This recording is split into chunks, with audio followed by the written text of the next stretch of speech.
Hi guys, this is Miss Cuban here. On this lesson we're going to do compare and order fractions and decimals.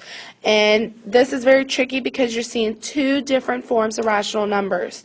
Okay, now one big thing is you have to make sure that when you are comparing and ordering that you're either comparing and ordering all fractions or all decimals.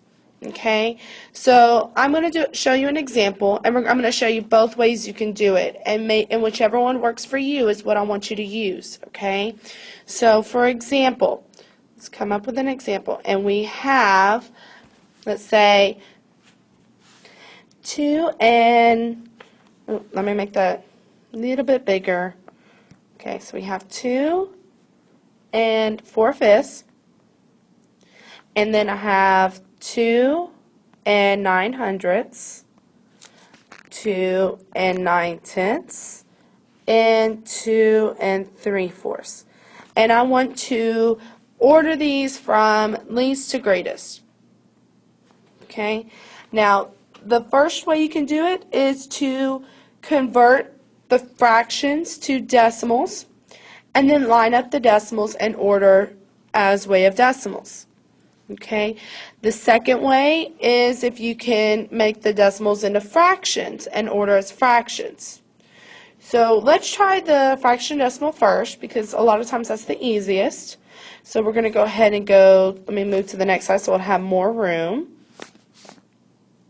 Okay, so we had 2 and 4/5, and I want to make that in decimal.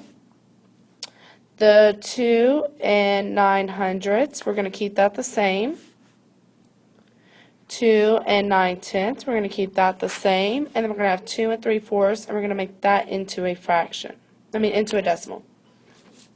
So I know that I can make this into a decimal by equivalent fractions.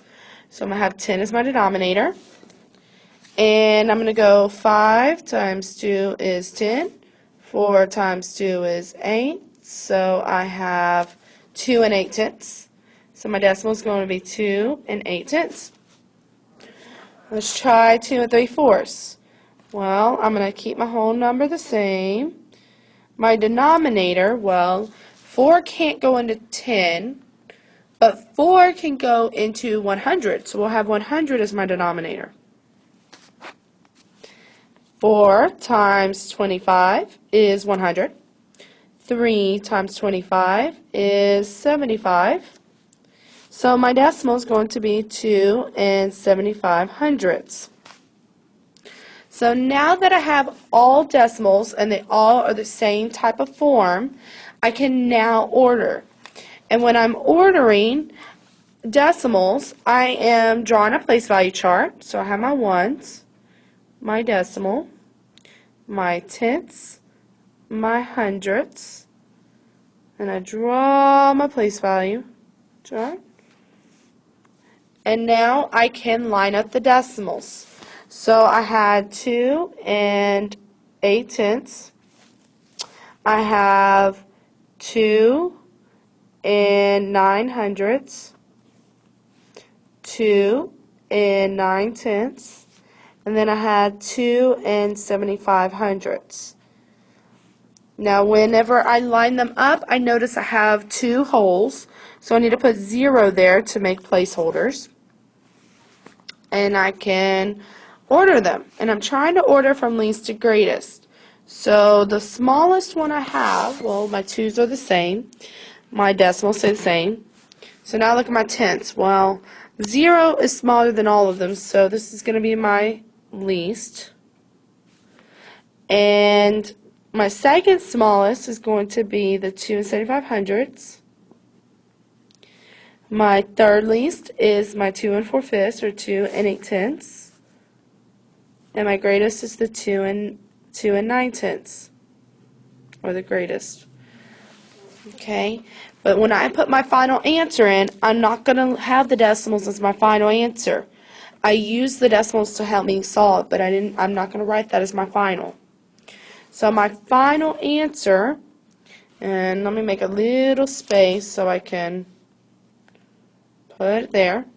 Okay, so my final answer is going to be 2 and 9/100, 2 and 3/4, 2 and 4/5, and then 2 and 9/10. That is my order from least to greatest. And that's the first way. So, Ms. Cuban, what if it's easier for me to do the decimals to fractions? Okay, well, that's easier for you. So we're going to try that now. So let's go to the next slide, and we have, let's put our problem up.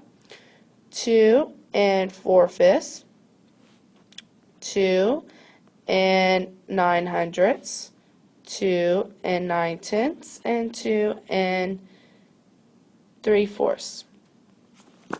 So now let's make the decimals into fractions. When we do that, we write our place value above the numbers. So we have 1 decimal, 1 fraction bar, tenths, hundredths, ones, fraction bar, tenths. So that gives me 2 and 9/100 and 2 and 9/10. Now, if I'm going to make it fractions, and I'm going to compare fractions, they must all have the same denominator. And looking at my denominators, 5, 100, 10, and 4, that tells me that 100 is going to be my least common denominator. So I'm going to move this over. So I have 2, and 100 is my denominator. So 5 times what is 100? 5 times 20. So 4 times 20 gives us 80. And then we have 2, and I'm going to have 100 here. 4 times 25 is 100. 3 times 25 is 75. So now that I'm missing one, okay. Missing this one, so I have 2, 100. 10 times 10 is 100. 9 times 10 is 90. Now I can order. So, least to greatest. Looking at my numerators. My smallest is the 2 and 9/100. My second smallest is the 75. My third is the 80. And my fourth is the 90. So when I write my answer, I'm going to write 2 and 9/100, 2 and 3/4, 2 and 4/5, and 2 and 9/10. Okay? Both ways you can do, I want you to do whichever one works for you. Just remember that all the numbers and all the rational numbers have to look the same. They can either all be fractions, all be decimals. But you have to make them look the same in order to compare and order. I hope this helps you, and just keep doing your strategies and you'll do fine. Have a good day, guys.